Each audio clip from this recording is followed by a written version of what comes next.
Hello అండి. రొటీన్‌గా ఉంటే లైఫ్ అయినా, ఫుడ్ అయినా బోర్ కొడుతుంది. అందుకే ఒక్కొక్కసారి ట్రై చేయనివి కూడా ట్రై చేయాలి. ఎప్పుడు తినకపోతే ఒకసారి డ్రై ఫిష్‌తో ఎగ్ కర్రీ చేయండి. చాలా బావుంటుంది. ముందుగా ముందుగా మీడియం సైజులో కట్ చేసుకున్న డ్రై ఫిష్‌ని హాట్ వాటర్‌లో వేసి ఒక 5 మినిట్స్ పాటు ఉంచితే వాటికున్న డస్ట్ గానీ, వేస్ట్ పార్టికల్స్ గానీ వచ్చేస్తాయి. 2, 3 టైమ్స్ వాష్ చేసుకొని పక్కన పెట్టుకోవాలి.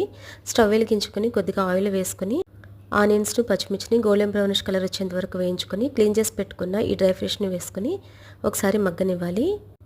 అవి ఆయిల్‌లో కొంచెం మగ్గిన తర్వాత కొద్దిగా పసుపు, ఉప్పు, కారం వేసి ఒకసారి బాగా కలపాలి. కలిపిన తర్వాత కొద్దిగా వాటర్ పోసుకొని మూత పెట్టుకుని కొద్దిసేపు పాటు ఉడికించుకోవాలి. ఆయిల్ అనేది పైకి చేరిన తర్వాత ఉడికించుకున్న ఎగ్స్‌ని వేసి ఒకసారి అంతటిని బాగా కలుపుకొని పెద్ద నిమ్మకాయ సైజ్ అంత చింతపండు నానబెట్టుకుని చింతపండు రసాన్ని ఇందులోకి వేసుకుని కొద్దిగా కొత్తిమీర తరుగును వేసుకుని మూత పెట్టుకుని ఉడికించుకోవాలి.